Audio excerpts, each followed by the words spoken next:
What's up, and welcome back to another episode of the Technician Podcast. Now, before we get stuck in today, let's play the intro.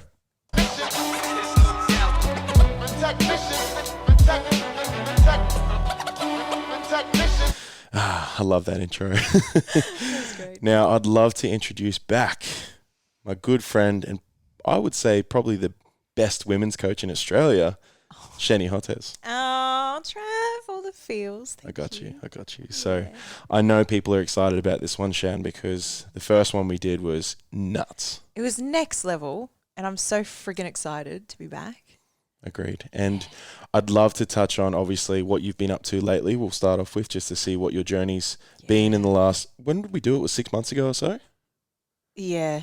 I don't know. Time has kind of Has that much really changed since then? Holy crap. It's huge, right? So much expansion. Well, this is a great piece for people to understand what is possible within that time, right? So knowing that we only just jumped on a podcast last time and you still gave so much value then, the amount you have leveled up since then, holy shit. Yeah. So just to put that into perspective for anyone listening, let's go through your little journey over the last 6 months and tell us what's happened. Yeah, so I don't even remember initially what happened directly after our last podcast. And for me in business, I completely quit my side job, which is huge. That's massive. Huge. And from that, I joined Nadine Muller with Nadine Muller Coaching and Mentoring and MCM. And I'm head coaching for her, running basically the women's pillar, specifically the feminine embodiment space of the business, as well as doing a lot of adminning and a lot of things on the side.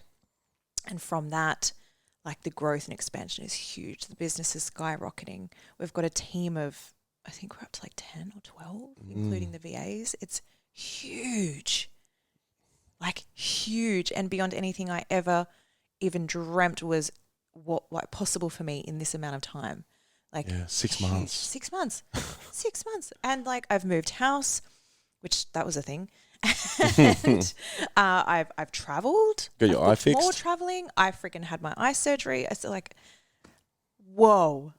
What's possible, right? What's possible? And when you're on purpose and you're not freaking exhausted from doing something that you're not on purpose with, you have so much more energy to drive forward, to keep moving forward, to keep going because you're passionate and you're ready and you want to go and you want to keep moving. Just like one after another, after another, after another in the most positive, expansive way. Do you feel as well, as much as both of us are quite integrated, I believe, within our masculine and feminine, do you feel like you tapped really into that masculine side of you? Yes. Because your feminine's so beautiful. That's what I was, taken by when we first met last year and how nurturing you were and, calm and loving and everything. But I knew there was that other side to you, which is when you were getting shit done. Yes. But do you feel like you were able to flow between the two during this journey in the last 6 months? Yeah, that integration's been huge.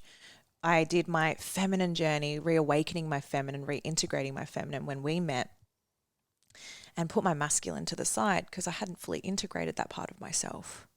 And then through all of this, through setting up business and freaking going for it, being that goal-orientated, goal-driven freaking whack of a human being, like that integration has been potent and powerful, and knowing that I get to utilize that and flow with that with my feminine, not just at work and then at home, like constantly weaving and webbing in between each other and dancing together. It's so beautiful.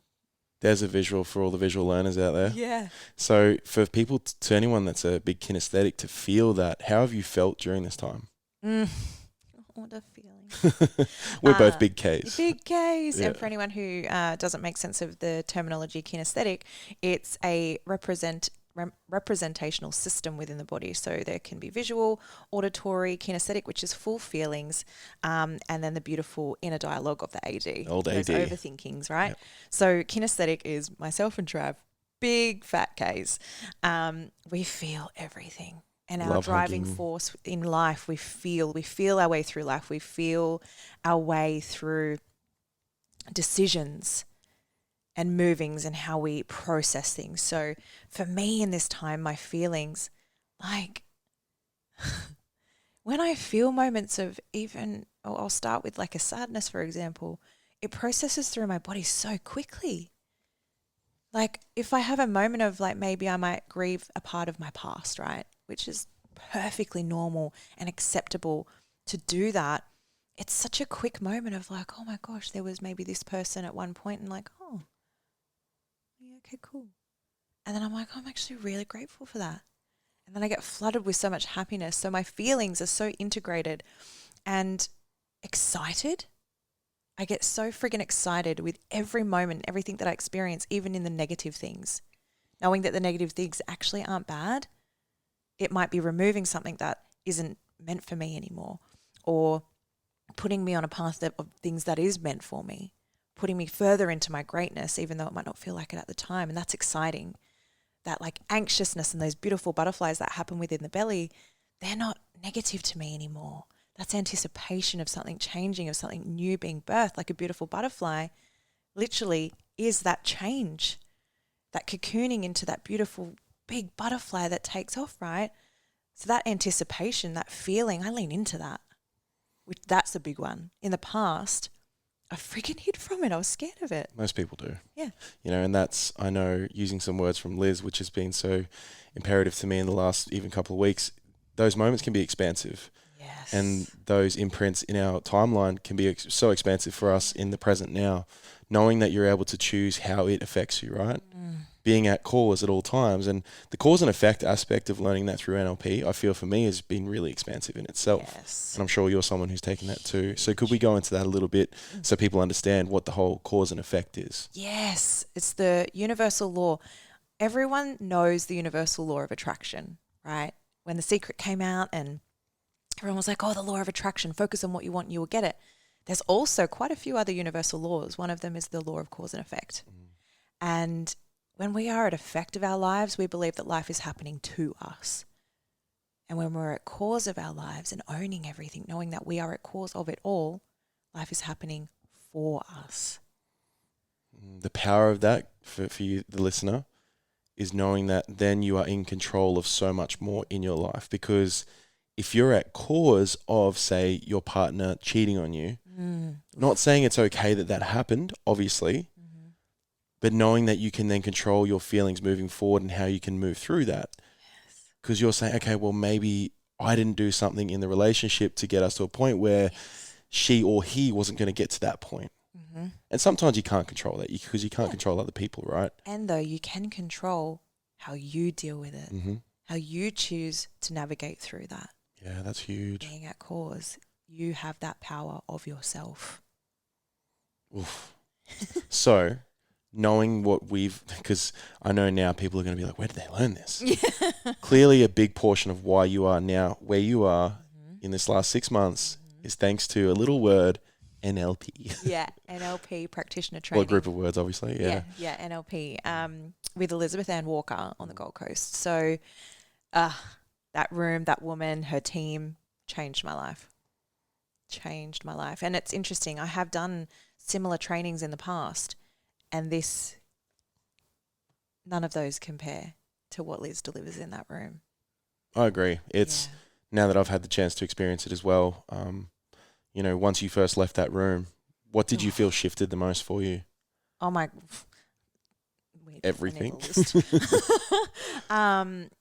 For me, what shifted the most was my drive, knowing that I am the only person in my way, knowing that it's only me that can make my shit happen.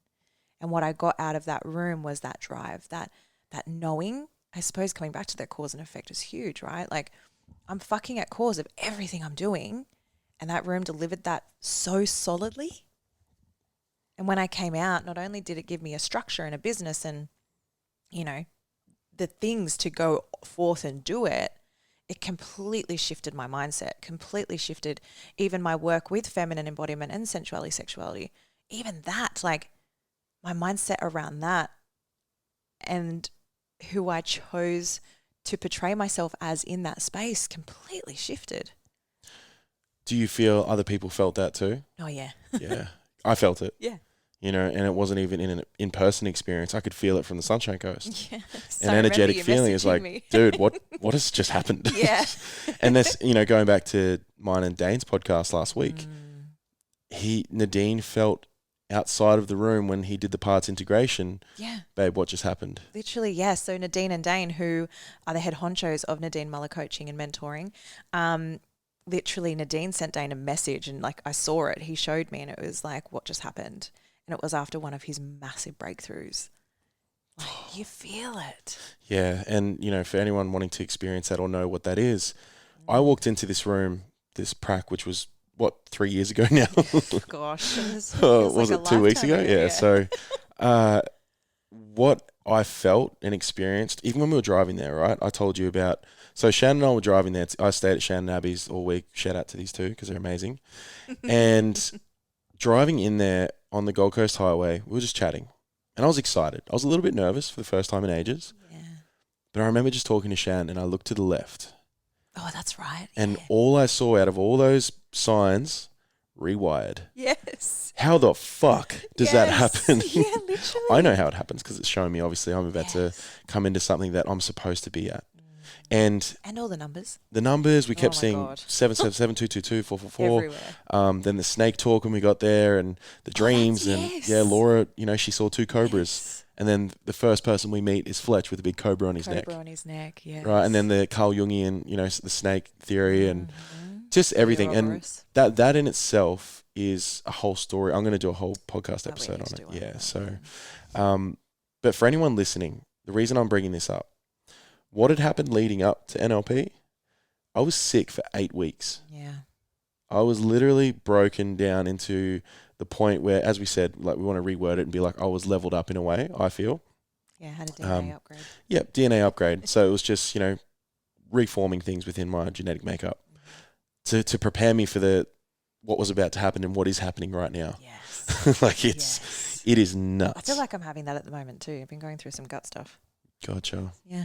It's wild, right? And so, you know, people may be listening like, what, NLP does this for you? It's like, no, it's part of it. Yeah. I feel like it was the glue for everything I'd been learning for the last... I said that on the last podcast. I said it's the grout between the tiles. I remember you saying that. Literally, like we get to do all these different things. And then for me personally, and I now know for Trav as well, it's literally NLP just comes and puts the grout between all those tiles, molds it all together.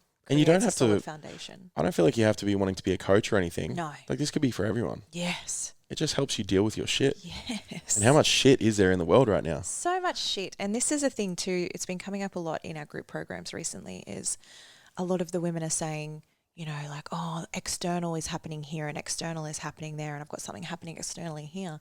And I keep saying, like, what's happening in your internal world, knowing that you are the creator. You are creating your reality. So what are you choosing to have in your reality, right? And if you want the external to change, you must first change yourself. So if you want peace and love and joy in the world and releasing famine, releasing war, releasing these things, you must first become it. Bring up children to embody it. That's how we friggin' change the world. Yeah, I that really hits me because I literally was going to make a shirt on the back that says, be more of what you want to see in the world. Yes, yeah, absolutely. You know, it's like, if you want your partner to change, don't force them to change. You change yourself, and then therefore they may follow. If they don't, cool. Yeah. There was something Liz said in the room that really hit me. She said, why leave something with good content just because of a bit of context? Ugh. How good is that? Write that down. Why leave a relationship like that? Fucking hit me like a ton of bricks. It's like everything came flooding back to me for past partnerships, friendships, businesses, things I tried. It's like, you're going to give up good content, like the whole of something, because of one moment or one thing, a bit of context. Yes. Are you serious? Literally. Like, imagine all the opportunities in your life that you didn't take purely because 1% of it didn't work. And you got so caught up with that 1%. And I say that through myself because I've friggin' done that. Past experience, right? Can we touch on that a little bit? Because I know a big portion of the value within this episode was going to be us talking about our stories. Yeah. And touching on what I've been touching on recently is the dating scene. And relationships, because I know that's such a big aspect of everyone's life. Huge. Everything's relationships. Yep. Now, it's not just relationships with a partner, it's relationship with self. Yes. It's relationship with family. Yes. Friends. Your friggin' dogs, your cats, community, your kids, everything. the universe. Yeah, your fucking bed. Yeah, actually, that's perfect. Like, we could literally go from the ground up in this situation. So, I mean, Yeah.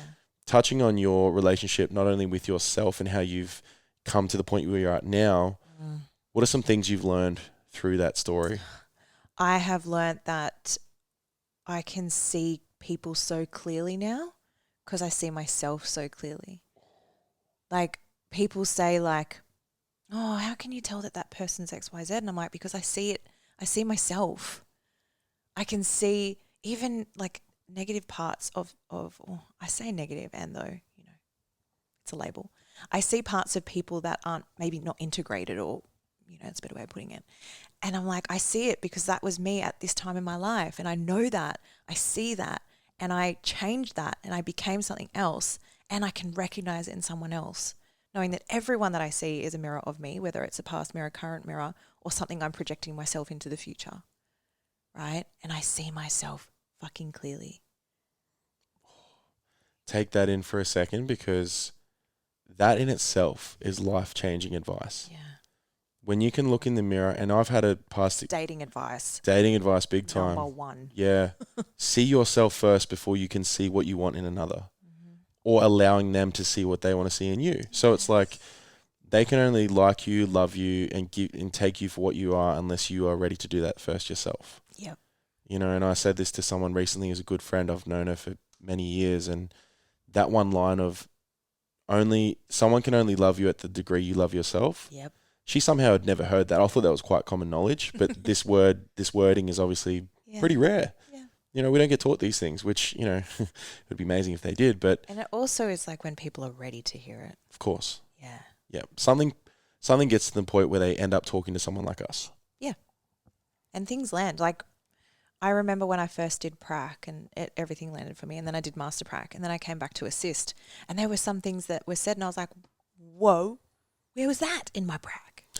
And it's like, I wasn't ready to hear it then. Yeah, and that's, speaking on the relationship stuff, I'm seeing in my current relationship things that may have gone awry in the past with certain situations. And now I'm like, holy crap, I know exactly how to move through this. Yes. We've not had one fight.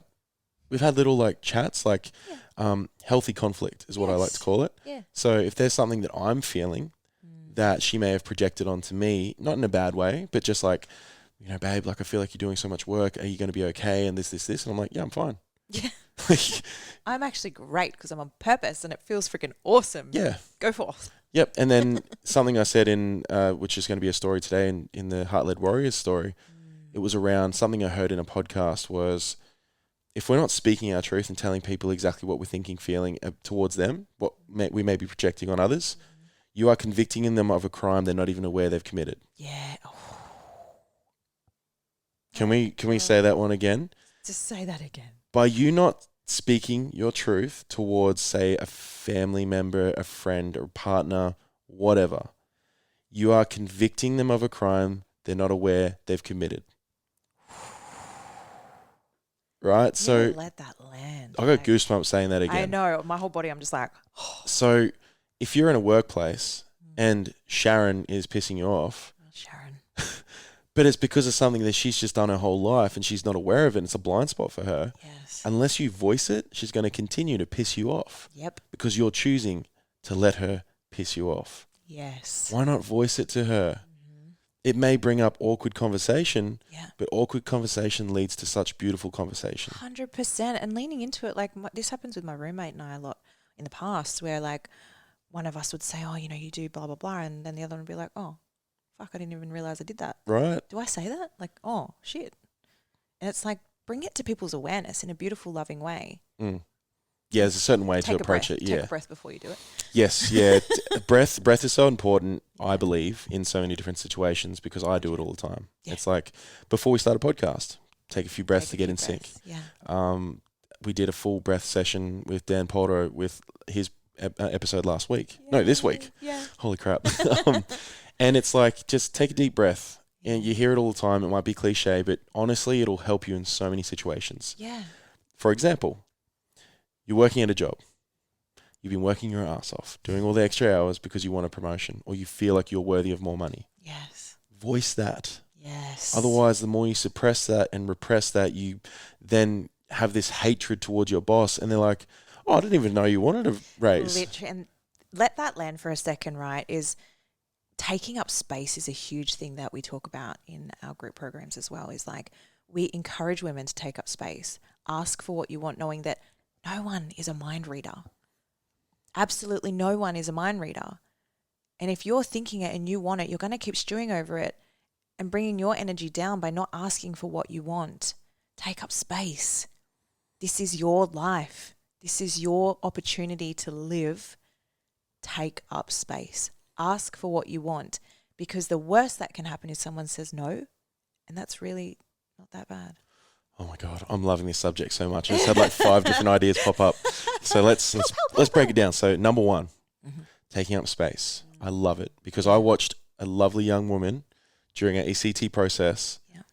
She expanded her whole energetic field. Yes. She changed. She went from like this really closed off, like masculine, couldn't feel. Her heart was broken open. She was like feeling, dancing in her feminine that she hadn't touched in on so many years. And the next day she was like, Trav, my car felt bigger this morning. It was harder to park because I was taking up more space energetically. Yes. So whatever all was within also was taking up more space. Yes. I felt larger than life. To hear that was huge. Now, segueing off that into when you take up more space, notice that when you're in a shopping center, people move out of your way. Yes. Not because you look scary, not because you look like a bitch or a dick, whatever. They feel your energy. They feel your energy. I can walk anywhere and just know where I'm going. Yeah. I'm penetrative in my movement. Yes. So people know, they see me and they're like, okay, I'm going to move out of this dude's way. He knows where he's going. In life, in general, not because I'm 6'5", they're more of like, whoa, this dude knows what he wants. Yes. And they feel that it scares them. Yeah. Because they don't know. And that is a stifled societal conditioning with the masculine energy. It's scary, right? To a lot of them. Well, that's generalization, I guess, but from what I've seen. I mean, I've witnessed women witness men's work recently in its entirety, in its raw, vigorous, penetrative sound, and women shit themselves. It's they violent. Wanted to leave the room. Dangerous. Yeah, and I stood there and held them, and I held them accountable for receiving, and held them, nurtured them to receive. Like, this is beautiful. Men in their fullest expression, the protector, penetrating everything around you to protect you. Receive that.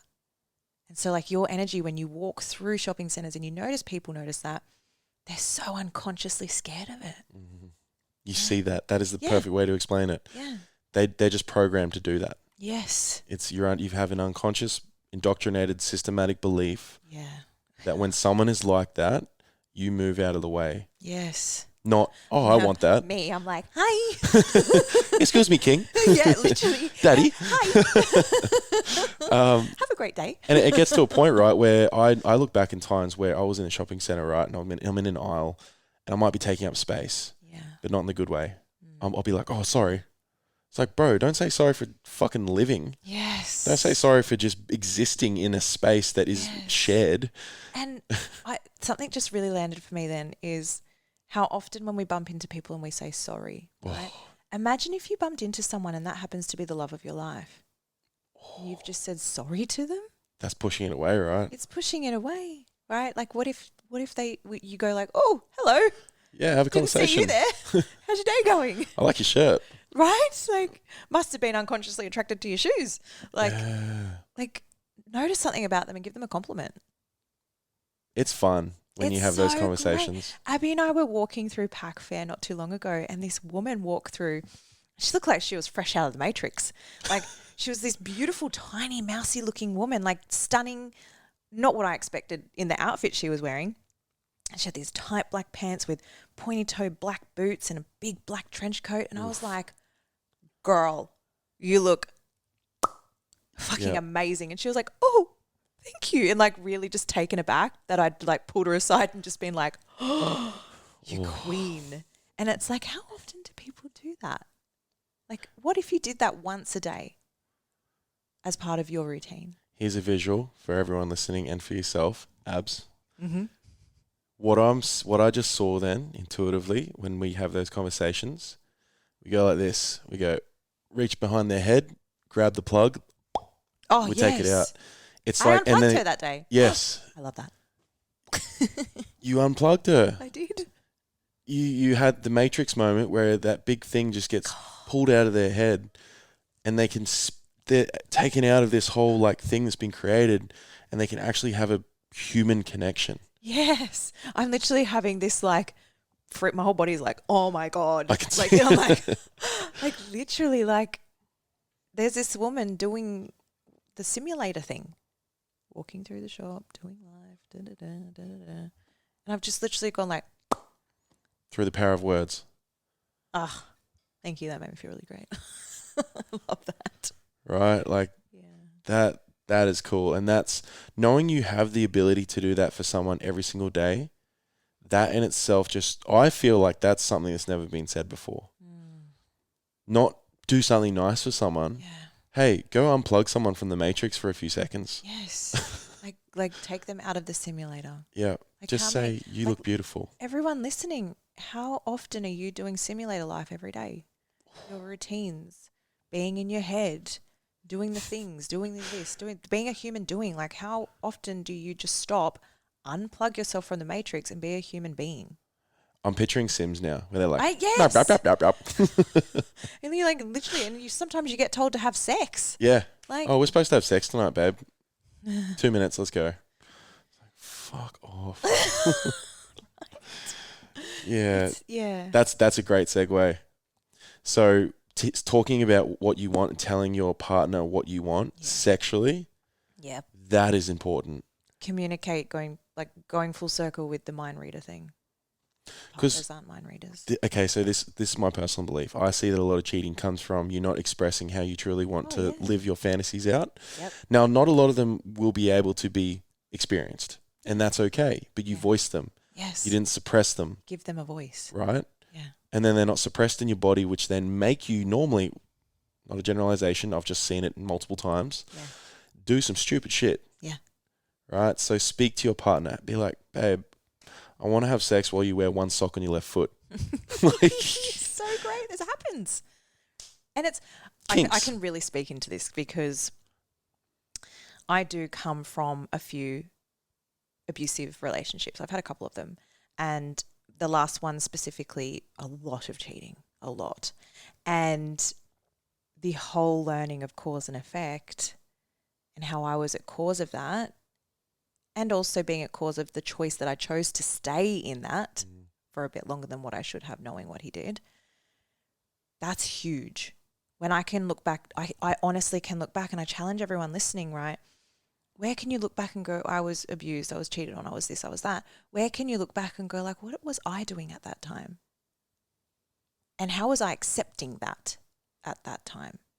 Knowing that you're at cause of your life now that you're listening to this, how are you choosing to be in that? Maybe you're still in that, and loving you so much if you are, and you have the power to fucking change, right? And then leaning into the desires. I call this like when you're in a relationship, you know, you're having a discussion with your teammate, right? It's like before you go on the playing field, you have that team meeting, right? It's like, all right, what's the play here? I love the word play. I use it a lot. Yeah. And speak your desires, because as well, we're not here to yuck someone else's yum. Oh, yeah. Yuck someone else's yum. Yeah. That's cool. Yeah, it's great. I've never heard that. It's my favorite one. Cool. And it's like, even though you might not be into it, you can still hear it. Yeah. And receive it. Receive and go it. like, well, Maybe not tonight, but maybe sometime. You know, and it's like, or maybe we'll try it. Yeah. See if you like go. it. And if you like it, well, how fucking great. And if you don't, you gave it a go, your partner got to live out a desire. Perfect. And How it's important and is to that? have that confidence to have that discussion about desires, to actually go like, well, I'm really desiring this and I don't know why, and this has no reflection of you or my love for you. I still love you, and maybe I just want to have sex with I don't know. Trying to be politically correct as possible. Something completely random. And then they go, wow, I was not expecting that. And it's like, I don't know if I want to really act on that. It just came up and I'm feeling a thing. And then you're like, oh, okay, well, I'm not really I don't really agree with porn. And though with your partner, go, maybe we could watch this one thing specifically with porn if you don't want to act it out in the physical, right? Yep. And consciously create a date night with that, choosing that specific thing. Make it special, consciously, right? Yeah. And like have the discussion about your desires and find out how you can put that into play if you don't want to actually physically do that. It's like, oh yeah, I had this thought of having a threesome with 2 women, and though I don't want that to actually happen, great. How can we make this a thing that is a safe container for us both consciously to experience without it being externally, bringing someone externally in, right? If that's not actually what you want, however it turns you on. Love that, because then it's voiced. Yeah. Everything voiced brings some sort of expression out of the body, Yes. which then relieves the nervous system a little bit. Like I know friends that they have the desires to be with other women and don't want that in the bedroom. So they go out clubbing. The beautiful woman will go and dirty dance with women on the dance floor. He'll watch, have a great time, buy them shots. They'll do the flirting thing, and then they go home together. It's like actually have the discussion, see what comes up for you, and find a way to make that happen together. That in itself starts to relieve the issue of insecurities within relationships, right? So I can understand. I can totally, I can sympathize with people that may be struggling with that because they have been hurt in the past. They don't love themselves enough, so they don't expect their partner to value them enough to stay with them, right? All these things that go through our heads. Because I've had that before. I've been there. I've been the insecure guy that had to go through someone's phone to see what they were up to, right? Yeah, I've been there. Right? So, and it's a horrible feeling to know that your intuition was right. Yes. Most of the time it is. Yeah. and at the same time, you start to see that maybe, again, cause and effect. I know for a fact that I pushed that person to that point.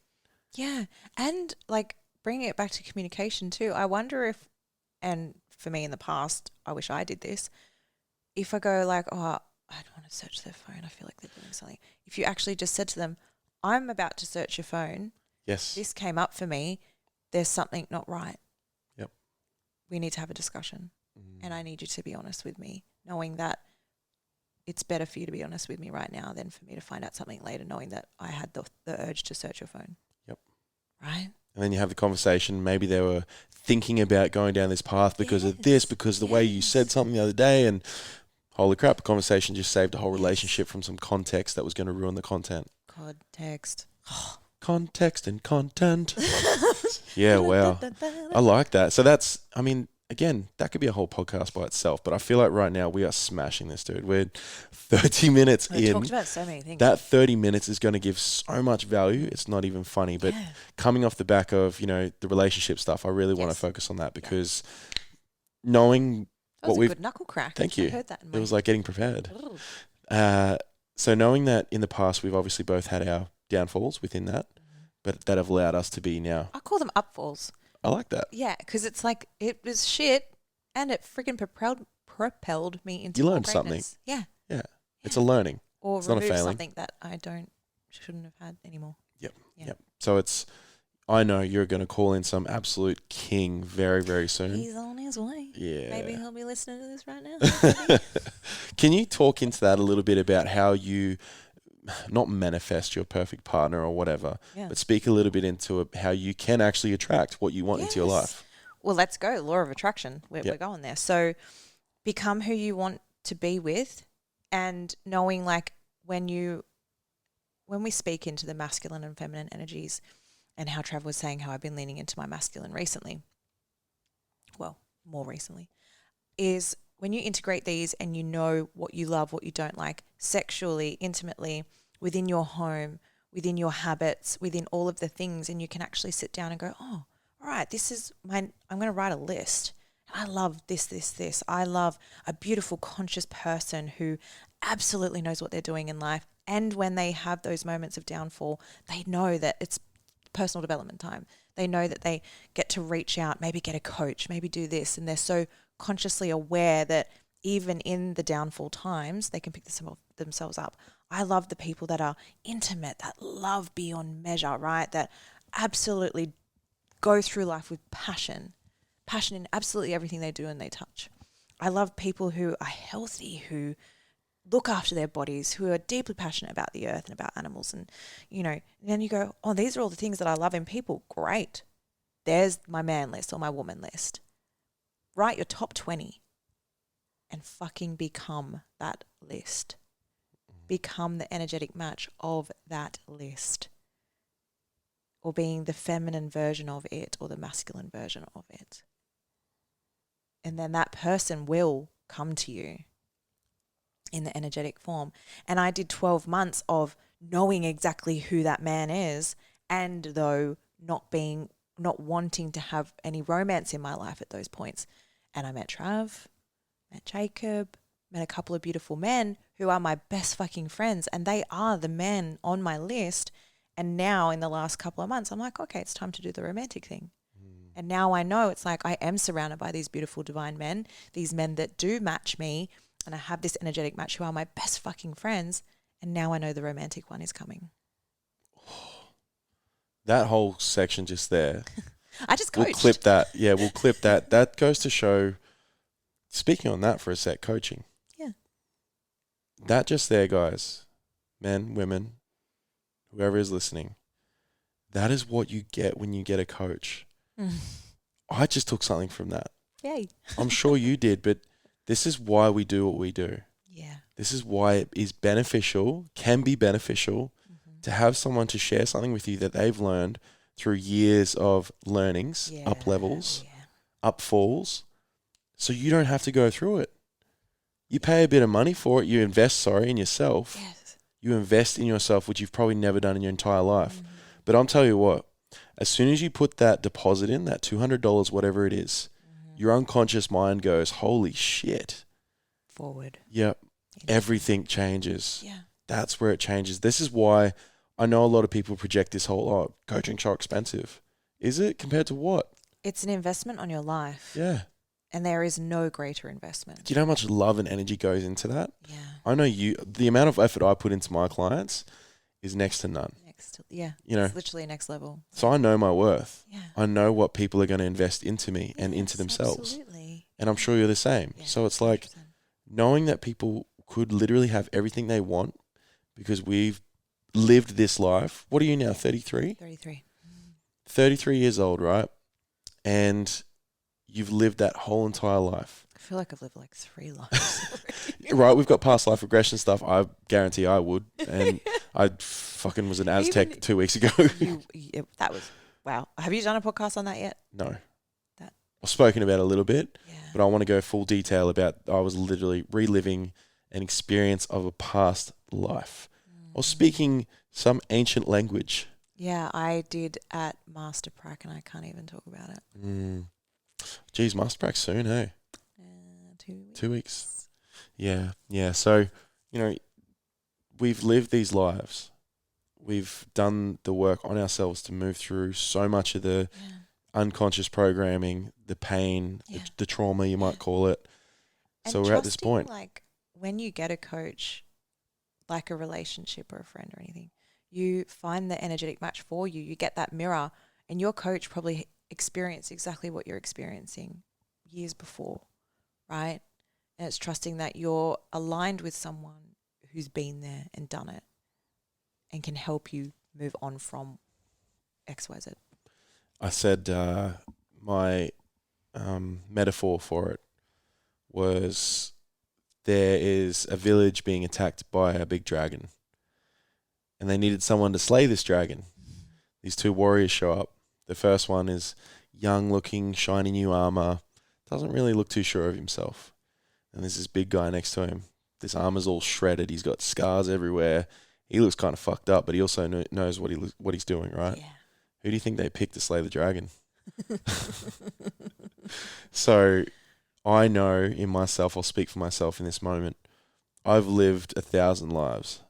I've lived the toughest things you can go through in relationships, career, mental health issues, all those things. Yeah. I also know how to move through them now. Yeah. So comes back to what I was saying in the beginning about emotions and feelings, how like even in emotions of sadness, I move through it like that because it's like it's integrated now, and I know you're aware of it. It's great to feel. Like, it's actually really great to feel.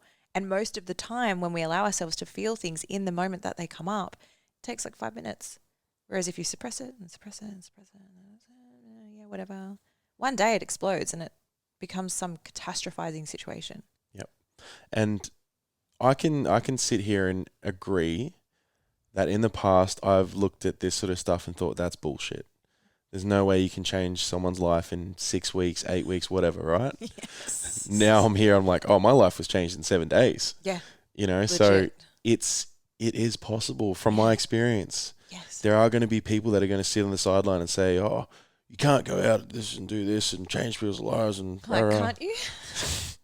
and Who that, said that? and again, when did you decide that? That's their own belief, right? And I now am at a point where I just still send those people love. Of course. I know there's a certain someone that we both know we're talking about. Yes. And I'll still send love. All the time. Because I want everyone to be happy, man. Like, no one is inherently a bad person. Their behaviors are not them. Yes. And everyone is doing the best they can with the model of the world that they have. Yeah, the parents that they had, and then the parents were just doing what they could.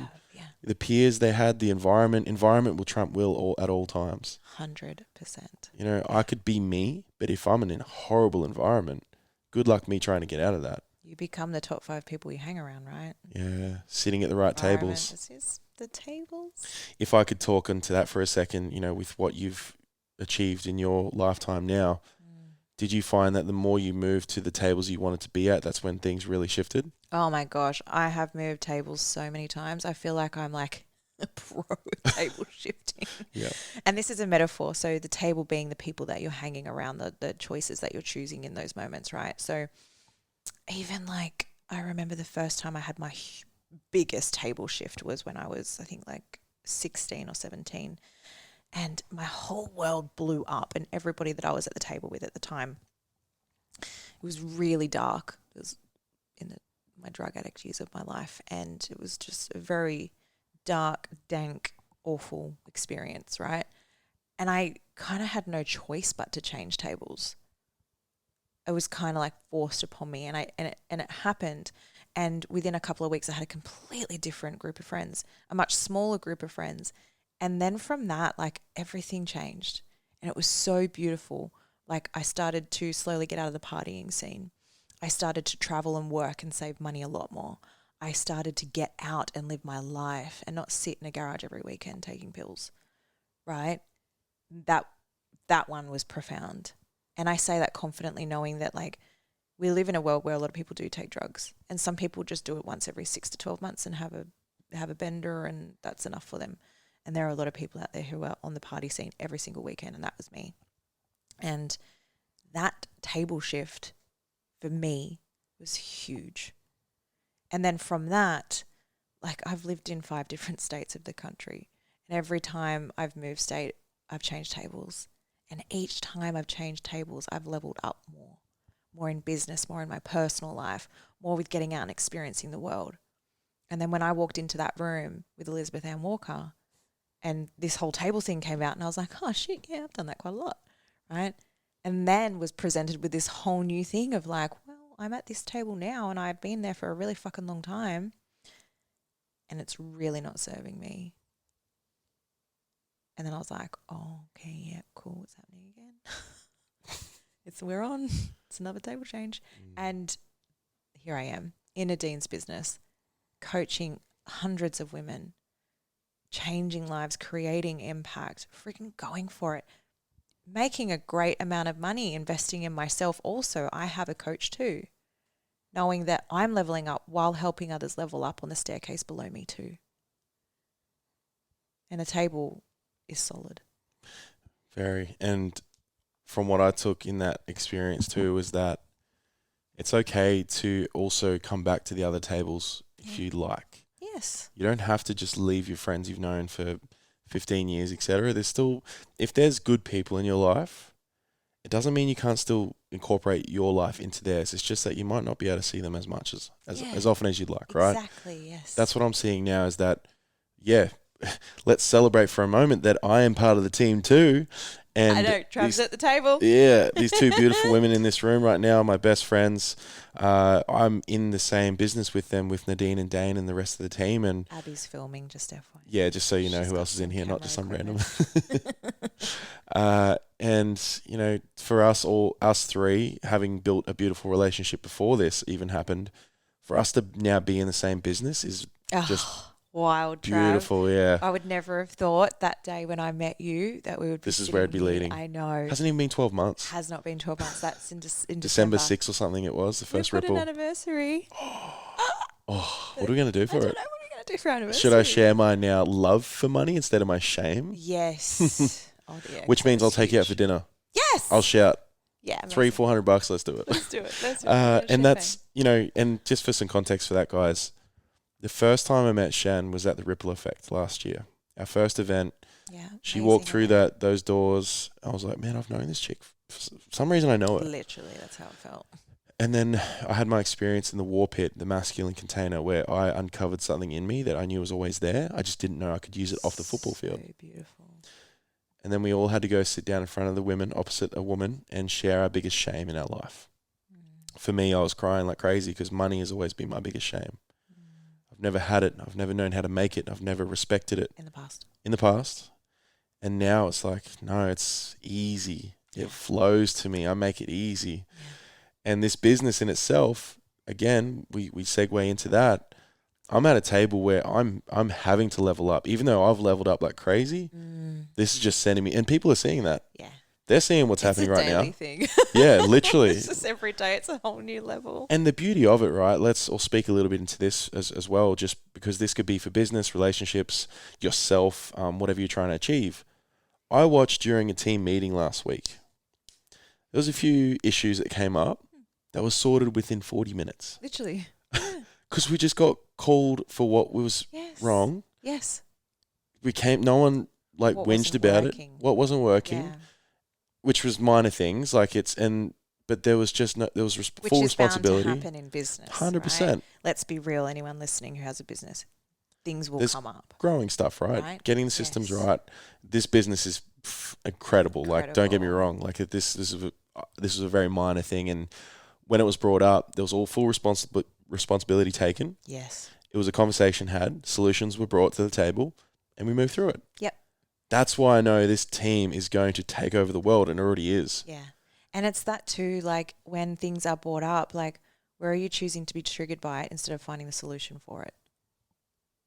So when you feel a trigger, going like, oh, that's a thing I'm feeling. Okay, cool. Bring it down. Maybe take a breath.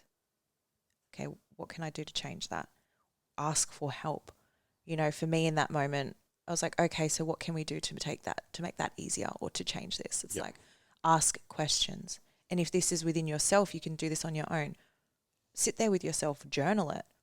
What can I do here? What else can I change? What needs to shift? Just let your thoughts roll for a minute. And beautiful little transition here, be assertive.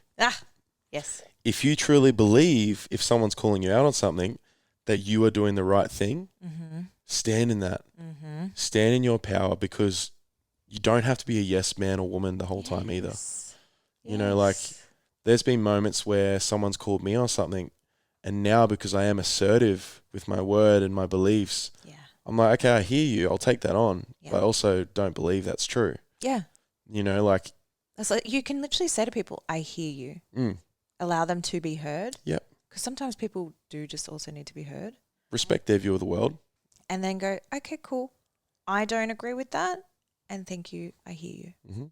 And then imagine if you said that all the time to people. So this is part of what I was learning the last couple of days. Relationships too. That 100%. So this is what I was going to lean into with this assertiveness stuff. Is I did a bit of a content on it the other day.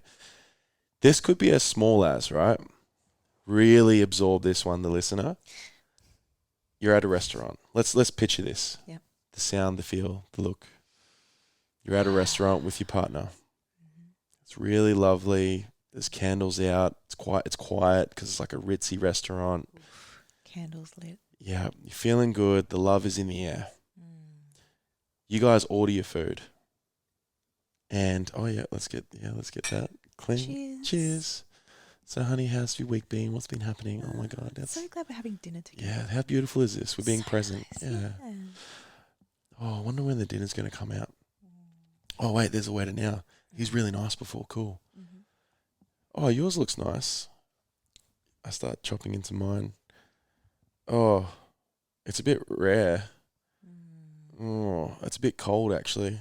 Yeah, that doesn't look good at all. Yeah, and you're like, oh, say something. Like, no, don't bother it. No, it's okay. Babe, like, No, I don't want to. No. It's like, babe, No. that's your food. Like, you're paying for it. No, it's sweet. It's like $80. Like, yeah, babe.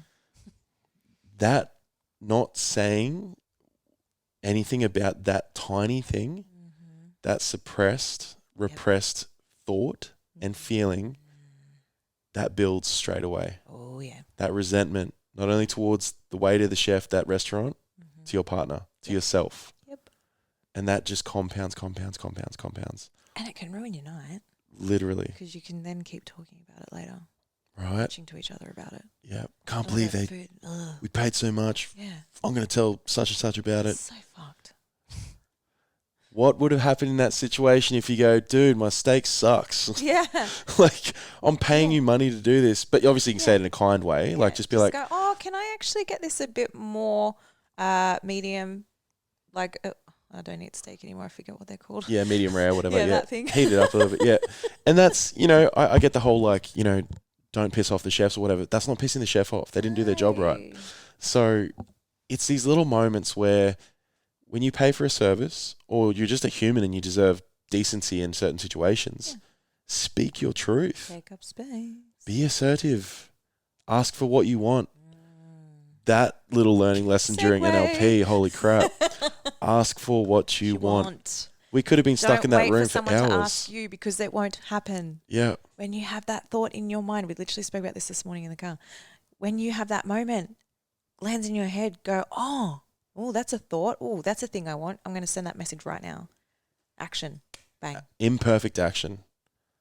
Stop overthinking shit. I send voice memos when something comes up into my mind. I'll be like, oh, this thing, yeah, great. And I'll jump on the thing and I'll be like, oh, trap. Like, I love that. Yeah, and sometimes I don't even fully make sense. Sometimes someone will end up, actually Liz has done this with me a few times. I'll send her a voice memo and she'll actually ring me and she'll be like, do you mean this? And I'm like, la, la, la, la, la. And she'll be like, great, got it. I'm like, thank you for deciphering my brain today. She's a wizard, hey? She's a wizard. I haven't shown you the picture I made of her. Did you see how she did the other day? You shall not pass. Yes. Do you know why she did that? Why? I sent her a picture that I edited. I put her face on Gandalf and I was like, a lizard the great or something like that. It's the greatest thing. Oh my God, that is the she lost it. Best. I forgot to put it in the group because she was like, show people. She just embraced it. She was like, that's great. So I think that needs to go on the stories now that 100%. So Elizabeth the Great, I think I called it. And that's great. What were we even talking about just then? Everything and everything. Yeah, holy crap. Anything everything. Everywhere at all times. Have you seen that movie? No. Oh man. Is this homework for the listeners? Everything, everywhere, all the time. I think it's about this Asian family, and it is one of the greatest movies of all time. I'm telling you, you guys need to see it ASAP. Everything, everywhere, all at once. That's the one. Who's in it? I don't even know. Like honestly, actually, one of the husband. Do you remember Indiana Jones? Yes. Remember Shorty? I do. He's grown up now. He's an actor, and he's in this movie, and he's great.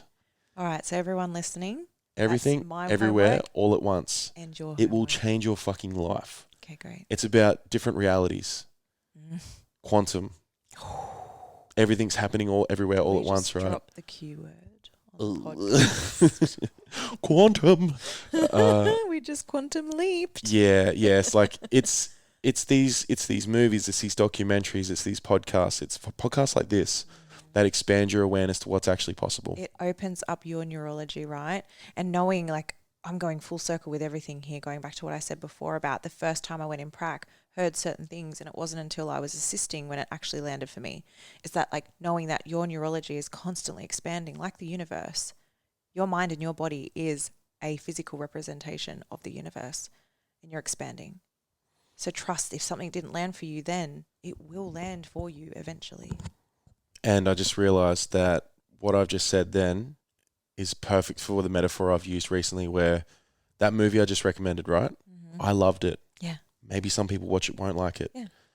So what I've used recently I got one is, so someone was telling me how this movie was shit, Mm-hmm. right? For so long. Mm-hmm. And I avoided it Oh, because I just took their word for it.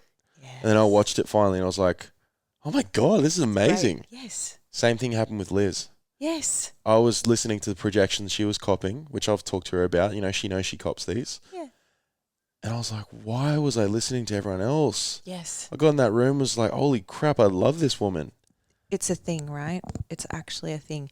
And the same thing happened for me with the movie Inception. I tried to watch it 3 times and I fell asleep. Yeah, right.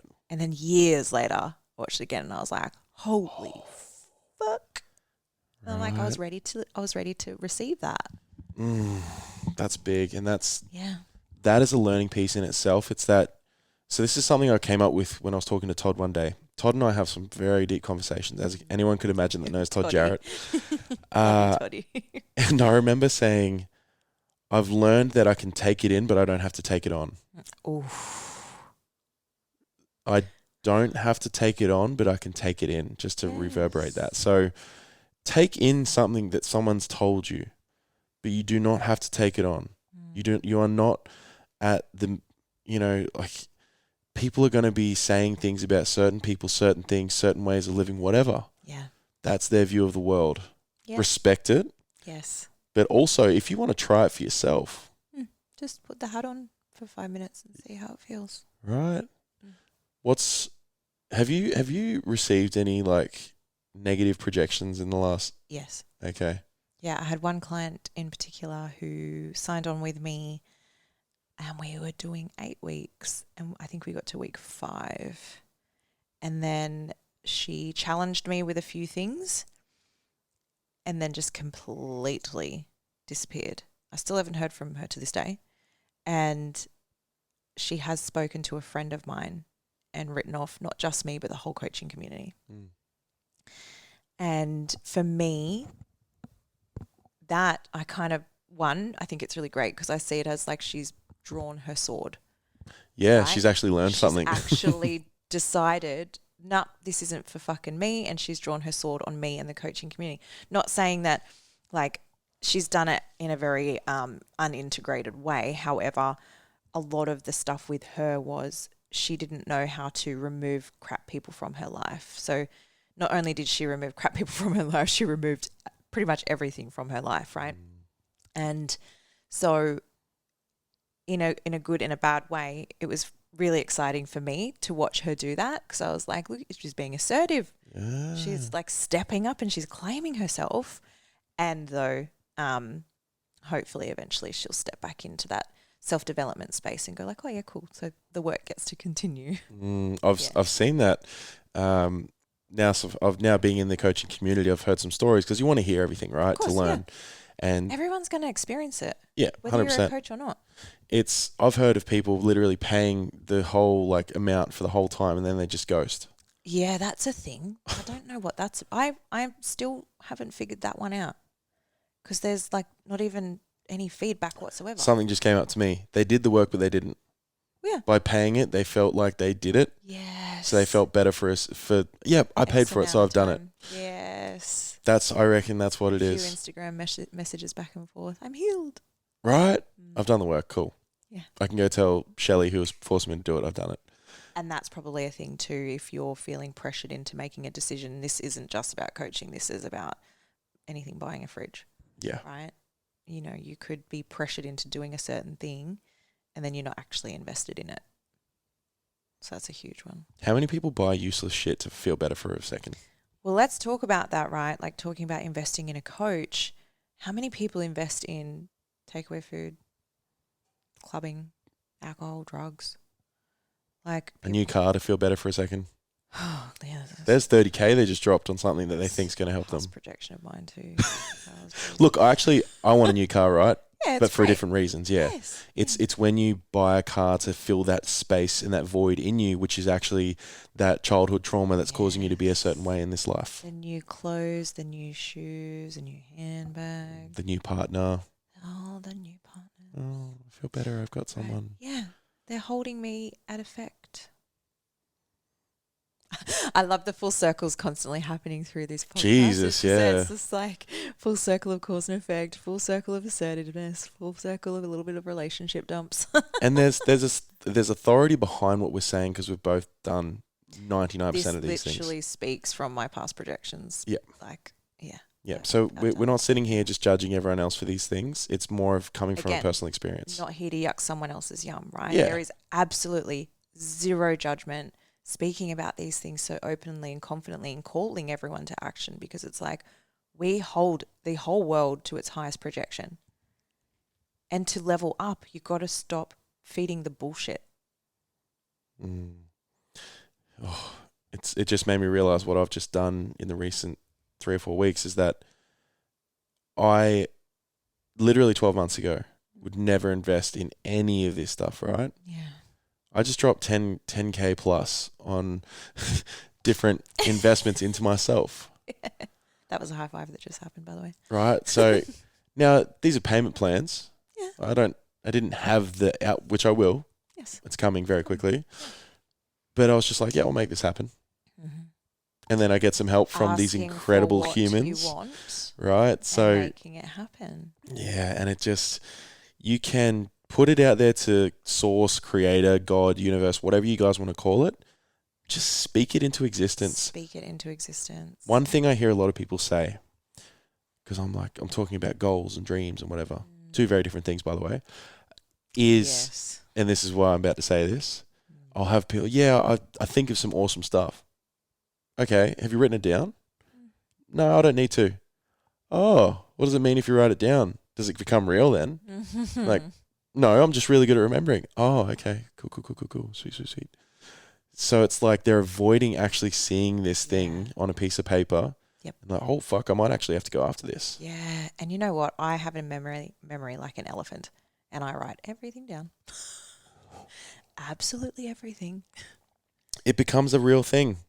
There is a difference between dreams and goals. Yeah.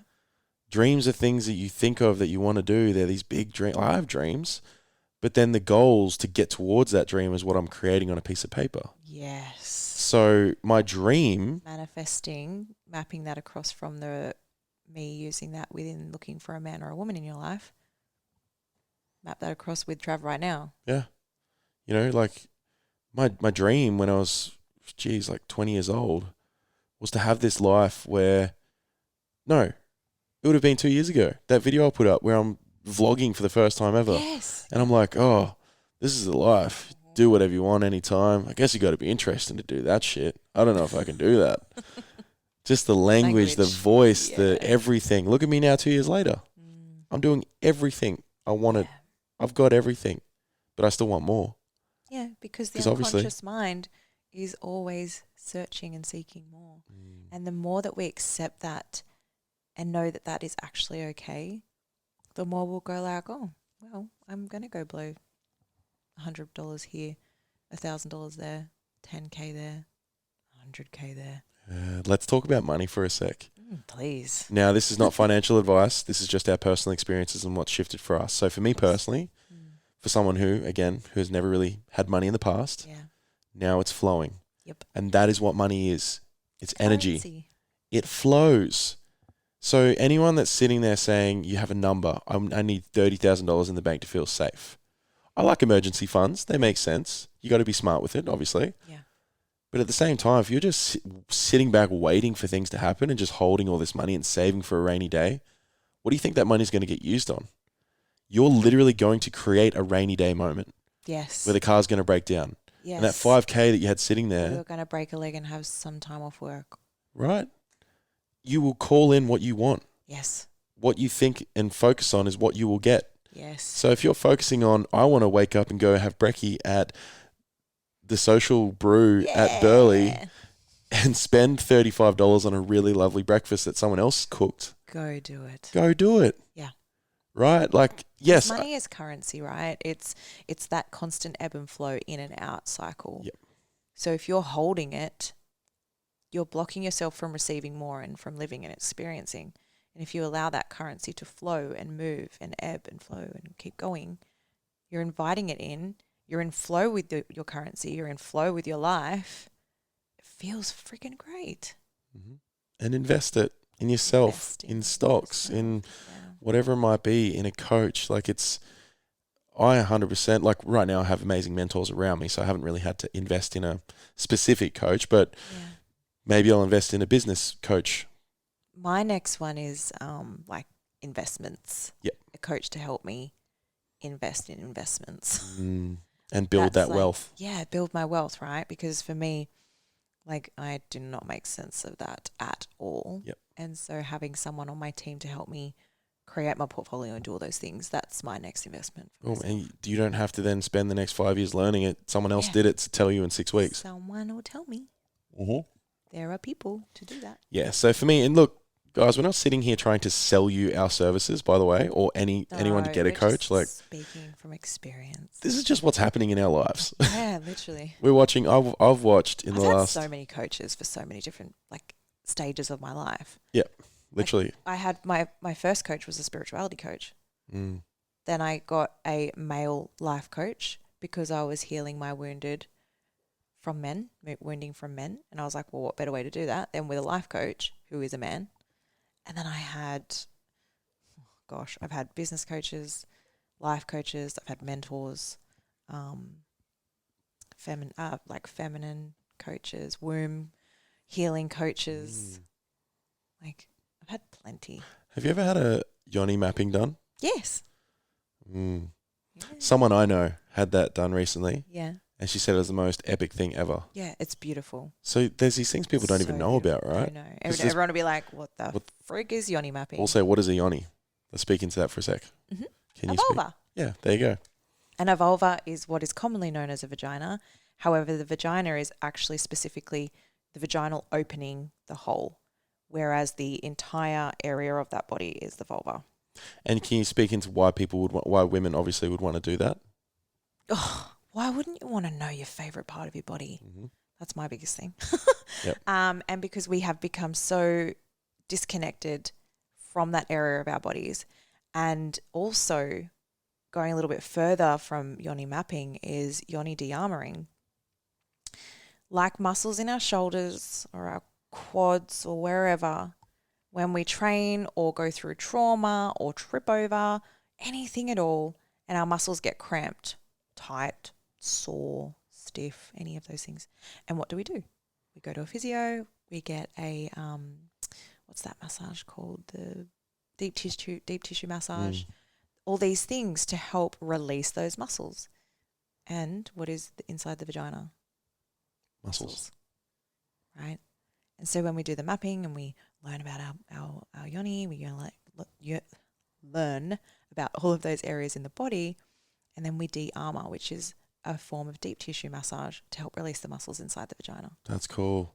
Right? I've heard it can also release some of the traumas around that as well. I was actually just about to say that. So, so what can happen when we do de-armoring is a lot of emotions can come through, pain, feelings, all these things, and these triggers can come to the surface because everything gets stored inside there. Whether you have experienced sexual trauma or abuse in the past, or whether you've just had sex simply when you didn't feel like it with your partner, that is still trauma of the muscle variety, right? And so these practices help to release those muscles, release that trauma, tension, anything like that.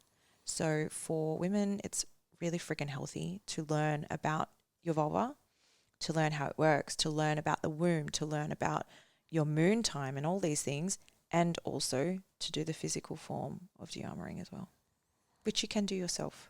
We're about to go into a really cool subject. I can feel it. So, like, are we going there? So, especially now, I'll speak from the male counterpart because I have done the work now. Mm-hmm. Become one with your penis. And this might sound funny. I understand that.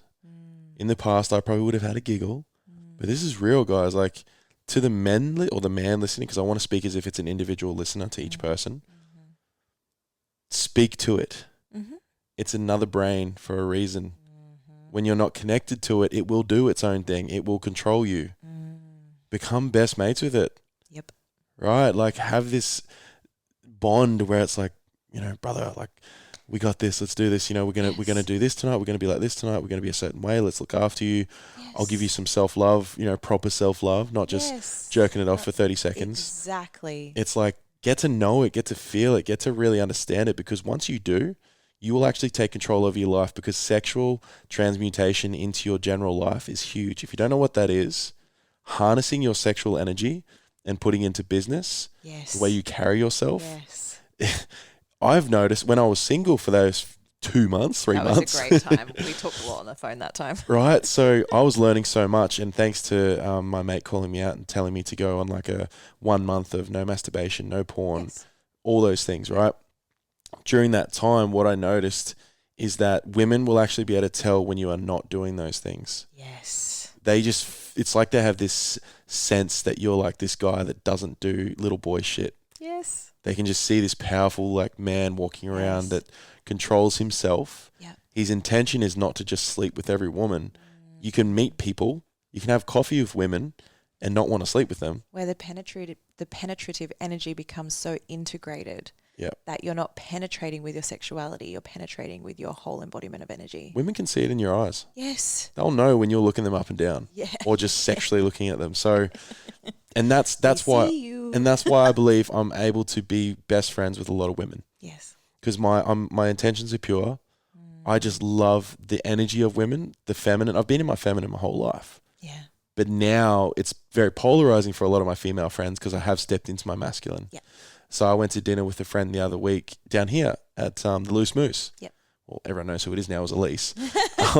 So Elise and I have been best mates now for over a year as well. And she was just like, whoa, you're so different. Because I was ordering everything that I wanted and I ordered for her because she didn't know what to get. I paid for everything because I was like, yeah, I can do this. This is easy.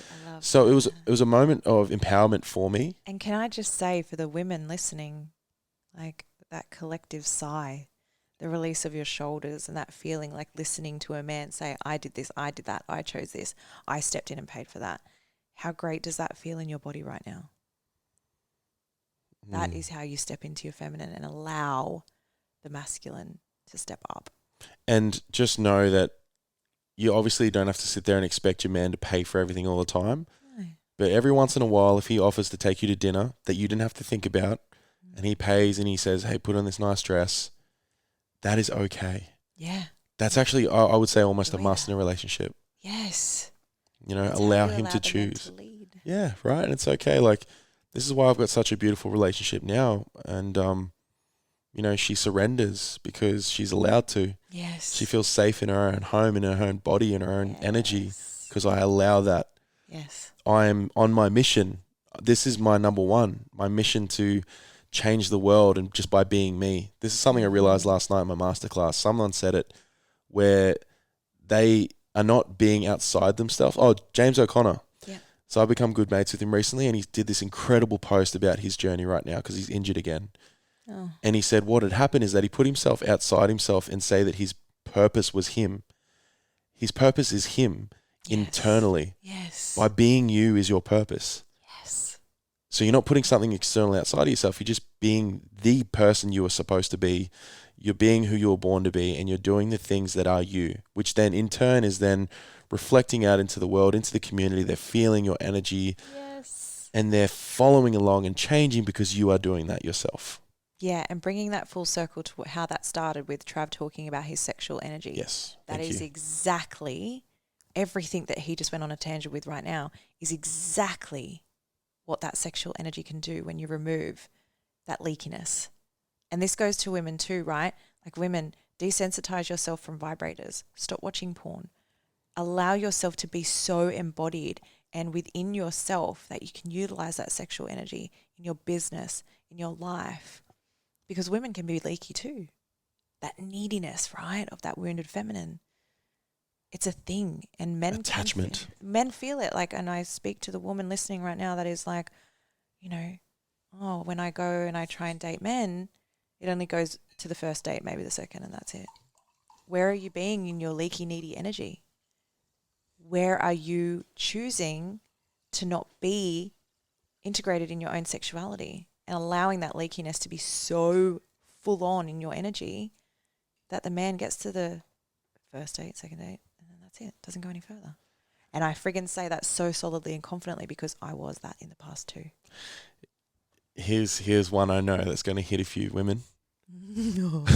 Strap yourself in, ladies. Saying with love. So I had a friend recently. We had a good chat. I've known her for many years. And she said it herself. She keeps going for a certain type of guy that looks a certain way. And I broke it down instantly within a minute as to why. Yep. So she loves the big, scary-looking dudes with tattoos everywhere, right? Because they're pretty hot. Yeah, they are. They're hot as fuck. And I also said, oh, does he do this, this, this, and this? And she's like, how did you know? Like, oh, well, there's a commonality within these things. And I'm not generalizing here saying, oh, every guy with tattoos is this, this, and this. I just know because she told the outcome. Yeah. I said, oh, it's probably because his dad didn't give him love. He didn't have a male role model, and then he was wounded within this and blah, blah, blah. Yep. So most of them are actually really beautiful men. They just have Yes. these wounded aspects to them. Everyone is beautiful and everyone is amazing and everyone is doing the absolute best they can with the model of the world that they have and the resources that they have. And though wounded is the thing. And I know she said, and I said this to her, she didn't even have to say this. I said, do you love him because he looks scary so he makes you feel protected and safe? And she was like, she started crying. She's like, what do you mean? It's like, whoo. Yep. Right. It's like, this is the thing that I will say to myself too, is like, it's like, Siri started talking to me. Hi Siri. Hello. Like, what's some characters at the moment? Like The Witcher. Oh, Henry Cavill. Oh, he's so great, so yummy. Yeah. And though there's a lot of that going around, right? That big, solid, like, will literally chop your head off energy. And then there's the embodiment of them in these TV shows, right? The tattooed guys, what's that show? Sons of Anarchy, what's the guy's name? Oh, Jax. Right? That. Everyone frothed on him. Yeah, I frothed on him, yeah. And though it's like there is these TV shows with the embodiment of that energy that is really present within the masculine in the world. They do what's needed to be done, even though it might not be morally right. The reason we're drawn to these gangsters and stuff, they just get the things done. Yes. We respect that. It's the goal orientated, like, what did I say before? The goal driven, right? That really solid masculine energy. And then in these TV shows, and we all watch them, and it's like, oh, I love that. yeah. And then you walk down the street and you see the guy that's the thug, and he looks like that too. And you're like, oh. So unconsciously, you're already attracted to someone on the TV. Yeah. And then you see or like witness it in that the projection physical you form, created. right? Created at cause of life. And then you like start chasing it. And then it's like, okay, like remembering that like you're creating friggin' everything. Why isn't he like Jax? Yeah. Why is he fighting with me all the time? Why is he such a sneaky motherfucker? All these things. Yeah. And also like, again, recognizing where that is you. Yeah. You're calling these people into your life. Recognizing, and let's even go down the path of existential kinky. Recognizing the parts of you that actually really like that shit. The dark stuff I'm talking about, right? Can you talk about what an existential kink is for anyone that might not know? Yeah. It's a book and it's absolutely nothing to do with about kink. It's got to do with the things about ourselves that we don't like, or I'm trying to really symbolize it here. So things that we hate about ourselves, about others. And on an unconscious level, it's actually a really big kink that we fucking love it. We love having it in our life. And unconsciously don't realize how much we love it. And we keep repeating it because we actually really love it. Probably one of the best books ever. Such a good Christelle just got it, so I can't wait to read it. But for any one wanting to be a coach or anything, I hear it's one of the best coaching books ever. So great. Yeah. Or just Very to learn about wonderful. yourself. Yeah. So existential kink. Yes. So speaking into that still, we're calling these people into our lives and we keep repeating it over Repeated and over patterns. and over. How do we break out of that pattern? Awareness. Yep. Awareness. Knowing what you're choosing, knowing what is your negotiables and non-negotiables, knowing what you like on a kinky level, that maybe you can attract someone who is the opposite endo can play in that role when you desire it. Behavioral flexibility within a partner. Behavioral flexibility. That's cool because I feel like that's my mastery. My genius is behavioral flexibility. My throat got a bit weird then. Interesting. There's something to work on there. Where So, are you not owning that? off the top of my head, owning my new prices as a coach. Yeah, that's what came to me at the surface level. Yeah, that's a big one. Yeah. Which is cool. I'm owning it, and I feel like I can fully embody that very quickly. But it took me by surprise by what I was offering, for sure. Great. Yeah, which is know cool. what? That happened to me recently too. Hello, right. projection. Hey, thank you. So, yeah, it's interesting to see because you watch it from the outside in and knowing that, we know what we know, right? But I will never go around to a friend, my partner, my family and be like, hey, you got to stop doing this because of this, and this. Yeah. Do you feel like a lot of people need to learn through it? Even in moments like when I'm coaching someone or like giving advice on something, even in those moments, I still question myself and go, how is this me? Yeah. Is there something in my life that I need to clear up this projection of? Everything. Is there anything lately that you've been picked up that you're like, oh, how is this me right now? Heaps of past projections. Okay. Yeah, I've had a lot of past projections coming up lately. A lot of like procrastination, not taking action stuff, which I do now. Damn, me I'm too. like something comes up and I'm like, whack. Mostly because, especially within the business, if we don't go whack, it's a mess. So it's like, yes, now I am moving and I'm flying and I'm going like head first, straight on, fully visual, making stuff happen. And a lot of past projections of me, like, just cruising through life. It's fine, whatever. And actually being like, no, time to take action. I love that. So moving forward with, what type of man you are calling into your life, say someone's done the work. They're at your point where they've worked through their shadows, they've reprogrammed, they've rewired, they've done events, they've done all this stuff. What is the process then? Is it just a matter of waiting, not getting on dating apps and that sort of thing, and just allowing it to naturally, organically happen? I'm in the organic thing. Yep. I personally don't like dating apps. I'm such an energetic that feeling someone's energy when I'm with them is way more effective for me than dating apps. I have done dating apps and it's not my thing. Yeah. It's not my thing. And I mean, I talk to people sometimes on social media if something pops up there. I don't mind the old IG DMs, so yeah, just slide on into the DM. see what they're about. You get a feel for their life through their posting and stuff, and then maybe set up a in-person coffee or something. Yes, yeah, I like that. You can't beat that. You can't, yeah. And yeah, in the history of my dating life, everyone who has had a substantial chunk of my time, I've met them in person. What are some red flags that pop up straight away for you? You're like, oh, fuck. There's so many. Okay. Communication. I love communication. Physically, so the way they look at you and stuff, or? That and in the way that they write. So like if I'm sending a message and I get like, okay, or just something really short, I'm just like. Do you feel like they're waiting for you to lead the conversation? We spoke about this the other day, literally. Yeah. So that's been a huge projection for me, is like healing my wounded masculine and now stepping into having a fully integrated masculine within myself. I've noticed like I do take charge. I do take the lead in business and all those things. And then I have a conversation with a man, maybe on IG, and there's just like, they keep the conversation open and not take the lead. And I'm like, oh gosh, I'm like, like get in there. Right? Could you give some advice from a women's perspective to a man that's meeting a woman? Because I know there's a lot of men that listen to my podcast too. Of course, yeah. Let's try to give some value here on how they could potentially change that situation. Yes. So ask for what you want. Definitely being in the way of, if you're talking to a woman, allow her to fully surrender to you. Tell her what you want, what your intentions are.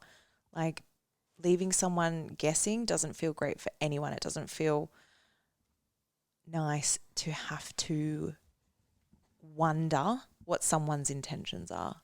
Keeping your intentions clear, keeping your energy open. And if you don't have an intention, tell them. Be open, honest, communicate. Direct. Yeah, thank you. Direct. That's a great word for that. Because you can cut all that bullshit straight out. Like if you're just like, hey, I really lovely meeting you, but I'm just not feeling it. Yeah. Right?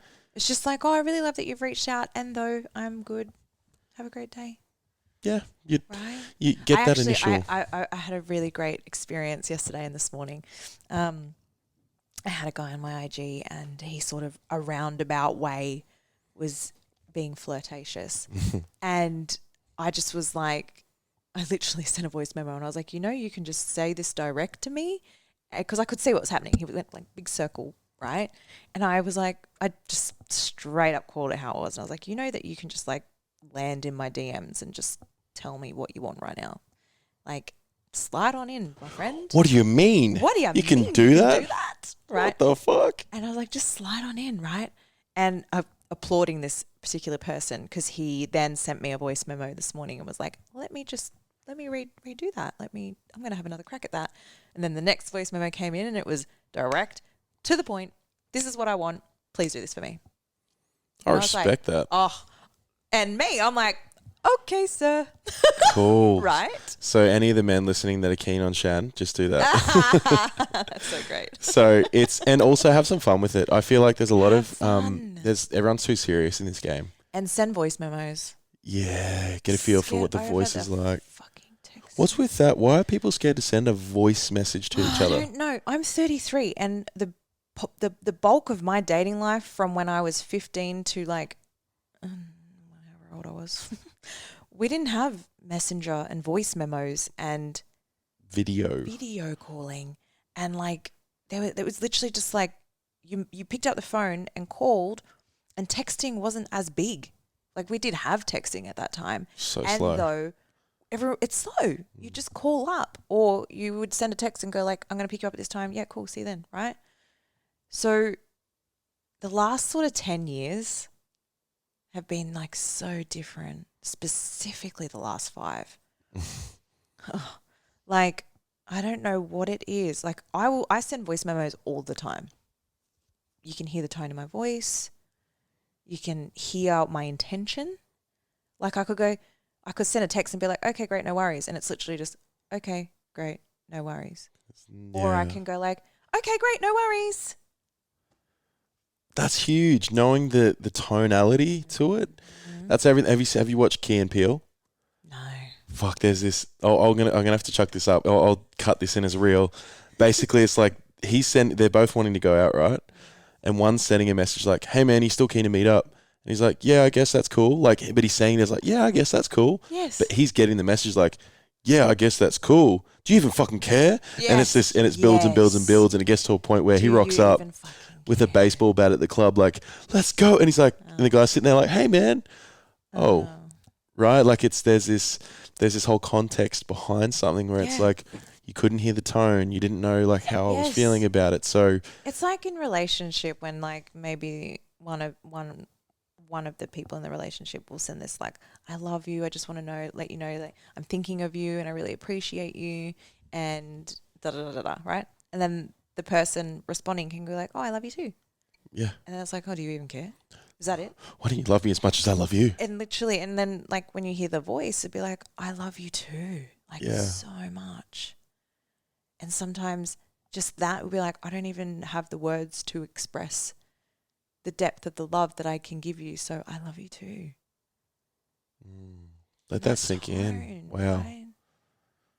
So if you are wanting to know if someone likes you, ask. And if you are liking someone and you want them to know, tell them. And do it with a fucking voice memo or in person or on the phone. So basically, how to date in the modern age. Ask and tell. Ask and tell. That's it, simplified right there. Anyone listening, if you're struggling, put your intentions out there. We're so readily available to put our intentions out there when we want to make more money, or when we want to have a health goal or a fitness goal, or where we want a business goal or anything like that. The intention's there. I'm ready, right? And then we get to dating and it's like, I'm going to beat around the bush because I'm too fucking scared to tell you what I'm actually feeling, what my intention is. Also, land in. What's your intention? Speaking from experience and failings, learnings, Yes.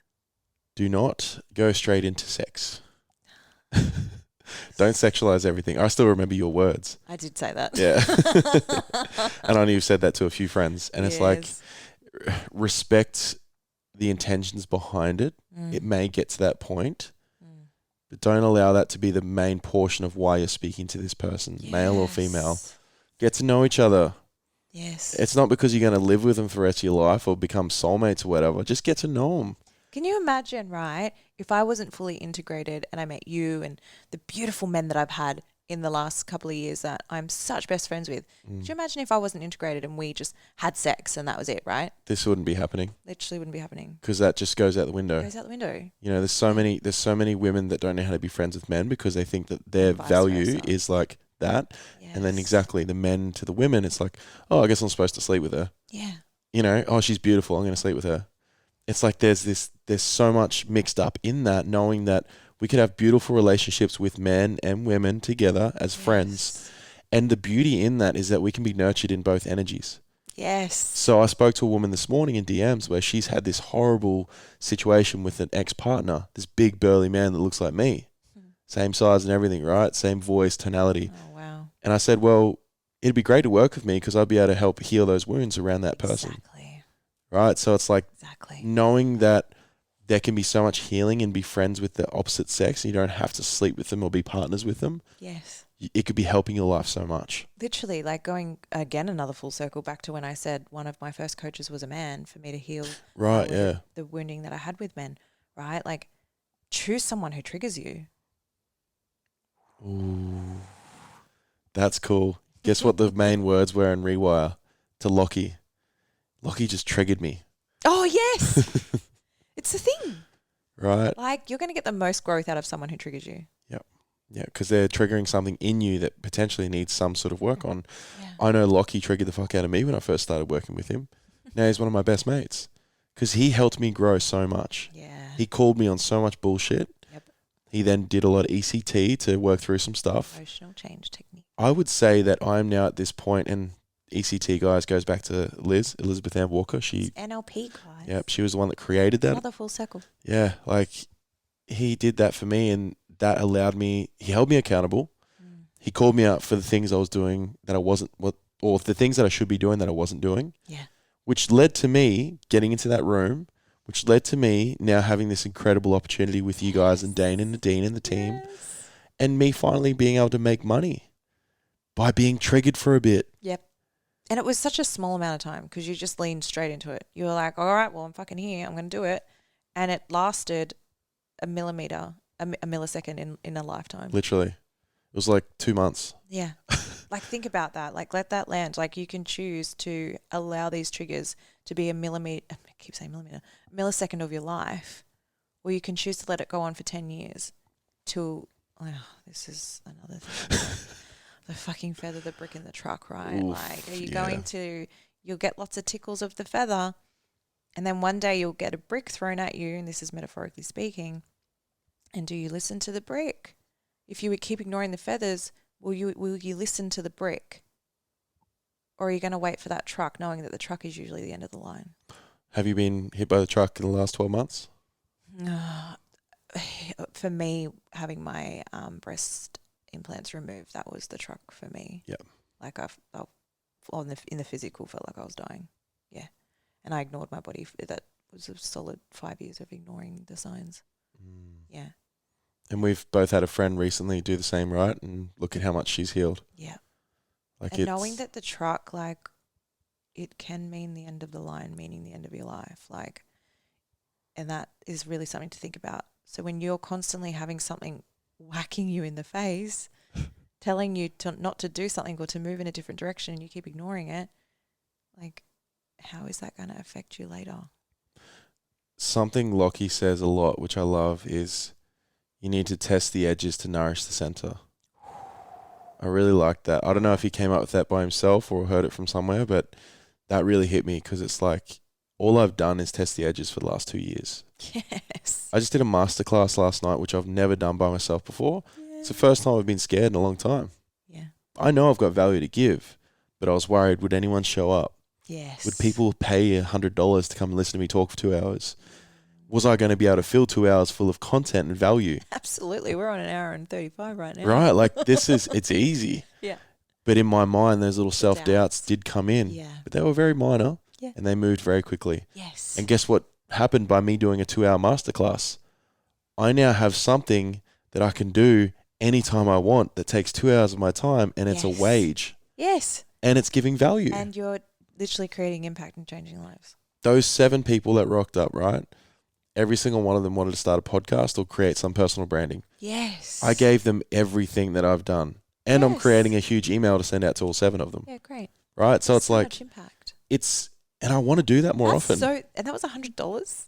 $99, Shan, to learn what I've learned in 15 years. Listeners, I could slap Trav right now. That is like thousands of dollars worth. That's what Liz said. Jesus. That is, anyway. Yeah. And so if he does that again, don't question it. I'm doing it again for sure, because I saw what it did for those people. There was little things I said. Now, this is the beauty of what I do. Yeah. I know that when someone asks a question, it brings up something I've learned in the last 10 years. Yes. Because I've learned so much. I forget that sometimes. I, in the past, have said, I've got a shit memory, all these things. No, I don't. Sounds like someone else I know. She's in the mode too. She's like full on the knee. She was fully in the mode of filming, and I'm going to get her to put that on social media so everyone can experience that. And I've reverberated that over and over and over again, and I'm telling my unconscious I'm shit at memory. This is a key learning right here for anyone listening. Listen up, baby. The more you voice something, the more you tell yourself it's real. So your unconscious mind absorbs every single fucking thing you read, you write, you say every single day. So the more I kept saying I have a shit memory, the more I believed it, because I was telling myself that was true. That story was real. So what do you think happened as soon as I started saying, no, my memory is getting better? Instantly opens up this opportunity for it to grow. It's a muscle. The expansion of your mind, like the universe. Everyone listen to Jim Quick. Another full circle. I'm loving this. Yeah, this is cool. You're doing this perfectly. So Jim Quick. Now we'll probably go on a 10 minutes of like resources and value and tips that have helped us, right? Great. So for me, I'm going to drop 5 names right now that will change your fucking life. Okay, let's go. First, the drum roll. Actually, here we go. Oh, what else we got on here? No. Oh.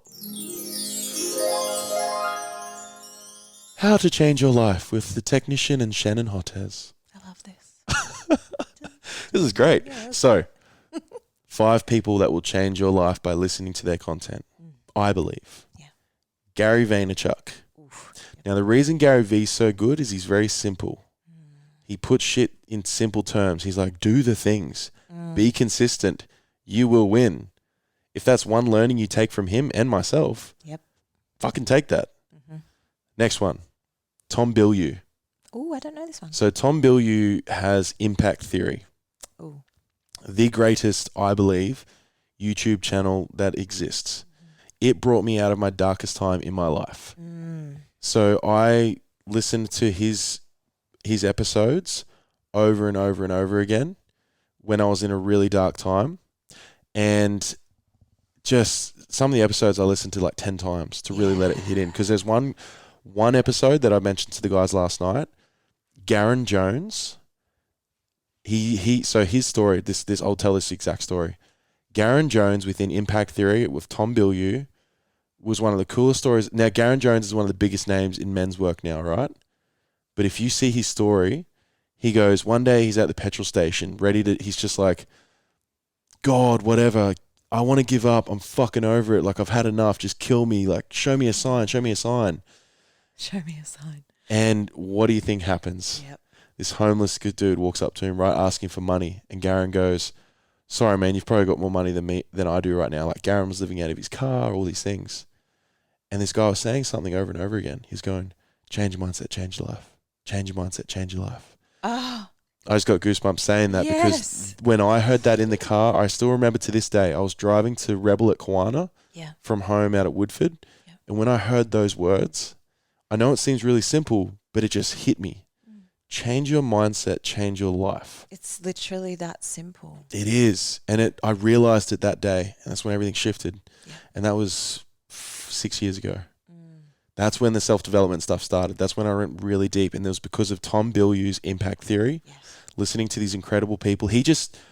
I model my way of interviewing off Tom Bilyeu. Yes. So it's, Great. you're allowed to use other people's shit. Just make it your own source, obviously. Yeah. And but knowing that when that lands for you, it was a part of you or is a part of you. Yep. So Tom, get him in your life. Jim Quick. Ooh. Jim Quick, KWIK. He has Quick Learnings, which is a podcast where you can learn something in 10 minutes. That.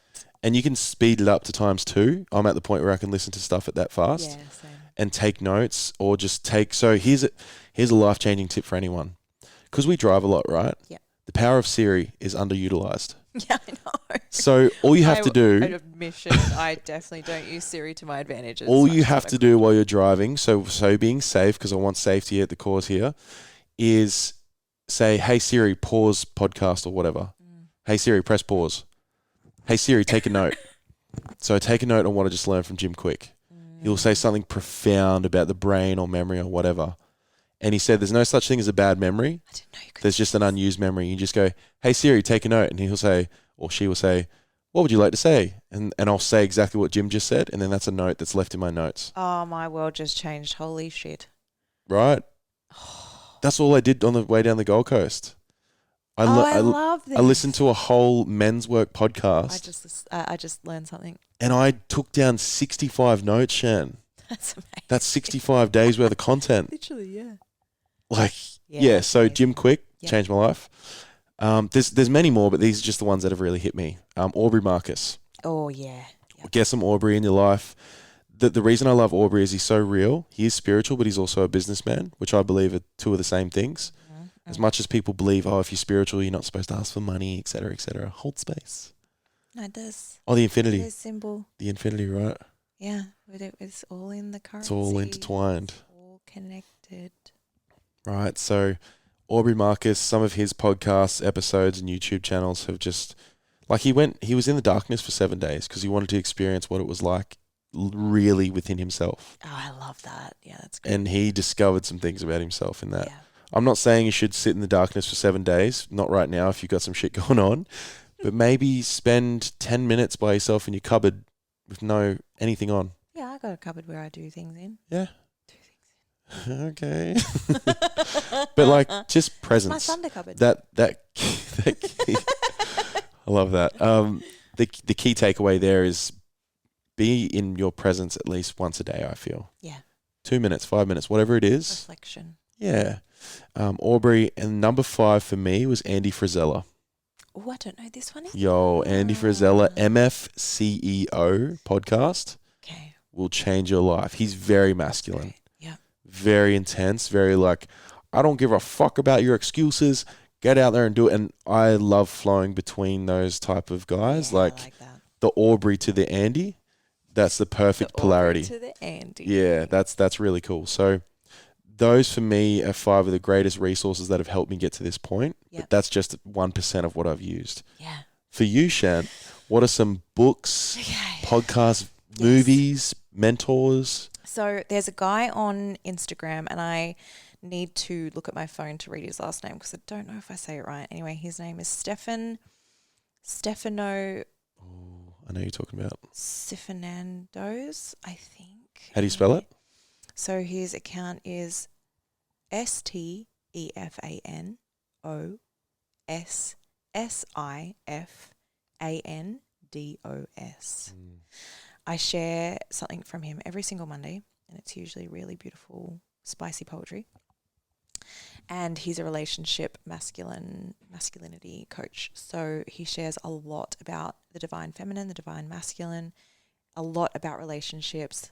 It's really beautiful for men, knowing that you have a lot of men on your podcast, and for women to receive that too, to see a man articulate and speak the way that he does is incredible. And I look forward to diving into his learnings sometime in the future. Can you work with him? I don't know. I haven't really thought, like, he's got like breath work. I haven't really looked into the coaching side of it too much yet. I just get really engulfed in his posts. So he's great and a really big wealth of knowledge. I'm really enjoying a podcast at the moment called Love, Sex and Magic by Mel Wells. She's a feminine embodiment coach from, I believe, Costa Rica or America somewhere. She's beautiful. The way that she speaks and her language within the feminine space is really beautiful. She has a lot of knowledge on mindset, sexuality, femininity, masculinity. It's really beautiful. And she's currently going through her beautiful journey as a mum. So she's just started this whole new era of femininity and motherhood. So it's beautiful. Who else? I'm going to friggin' drop this right now in here. Nadine Muller, the friggin' head honcho. The queen. Holy moly. Like, working with Nadine, I learn a lot. Even, like, we're partners and I still learn so much from her. Her Instagram account is just Nadine Muller, NadineMuller, and it's next level. Her content is incredible. She calls people to action. She keeps the mindset strong, and something that she's personally going through at the moment with her beautiful dad being in palliative care. She still shows up. She's still creating impact. She's still showing the world how we get to live. So it's really freaking great. That's the power of it there, having a mentor or a coach or someone around you every day that just inspires you. Yeah. That you could take that from coaching. If you had someone in your life that's supporting you and keeping you accountable, you will change your life. Yes. I'm literally by Dane and Nadine and you guys being you, it's pulling me up. Yeah. To be better. Yeah. That's why I'm showing up every day on my social media right now, posting 3 times a day in reels and all these other things. It's like, I want to because I'm being led to do it. Yeah, literally. So Nadine, shout out to Nadine and the women that you guys are spitting out of these programs and the changes they're having are just incredible. Yeah, it's incredible. What's the main one you find that women are drawn to? Is it Pip or Unfucking Stuck? Unfucking Stuck definitely is potent, and our like main program that women, like we've got 20 women in at the moment, which is the most we've had so far. It's the breakthrough program. It's where we literally get unfucking stuck. We take you from stuck to unfucking stuck, and it's really potent and really powerful. It's that all around mindset shift. So that's probably the most common one. And then PIP, which is Pleasure is Power, that is my baby. And it's all about feminine embodiment, how to utilize that power in all areas of your life and awakening your sexuality and femininity. And then we've got Expand and Elevate, which is our huge business 4-month rewire in your language program where we literally expand and elevate. You get the breakthrough, you get the sexuality, you get the business. It is the massive everything in one. Yeah. And do you get you and you get Nadine during that? All and three. Riss? 4. So you get myself, Nadine, Carissa, and Tia. So with Expand and Elevate, you get Nadine, and we know what she's about. And then we get me with the feminine embodiment. You get Carissa with the wellness, and then you get Tia with the family pillar. Love that. And then you get all of us in that program guiding you through all different stages of all different things to level up your life and your business. Love that. Yeah. And that's my favorite one. It needs to be spoken about, It's got everything. It literally is. And now we're seeing, what Dane and I are creating with the men's pillar, a version of all that. Can we just all take a big fucking hell yeah to that? Hell yeah. I see it shifting already. Look how quickly our page is growing. And just men's work is necessary and women are ready. I see a shift. I feel a shift. Oh, God, I feel it. Look at the room in NLP. That's the first time we had, half? Yeah. There was half men, half women. Yeah. Men out there, this is the time to get into the work. Yes. And for you. Not for your wife, not for your kids, not for your business. For you. This is your life. This is your opportunity to create what you want to create and really love it and not be stuck in the simulation of going and being a contractor or working in construction and, going to work, going to the mines or going here and going there and then coming home and eating food or having some beers at the pub and then going to bed and then waking up, doing it again. Like, this is your fucking life. And yes, it's great to do this for our women or your woman and your children or maybe your mum or your dad or whatever. And though it is your life. And imagine, mostly for you. Imagine if you could get a kickstart into that new life of something like Resolve, a retreat. Men move so quick, right? Yeah. So like a retreat for 3 days where women would come out and be like, I want to keep going. I want to keep growing and expanding. Men are like, bang, I'm in, get it done, right? Yep.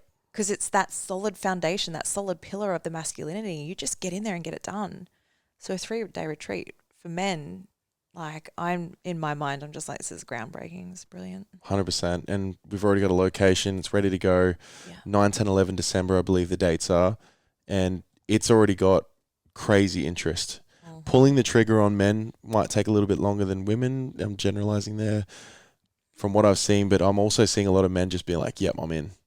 Yeah. I mean, there's already guys that I've spoken to about Convergence as well. Oof, the 8-week container with Dane and I. So you get both of us in there for the 8 weeks and we will change your life. 100%. I'll confidently say that because we've both done it.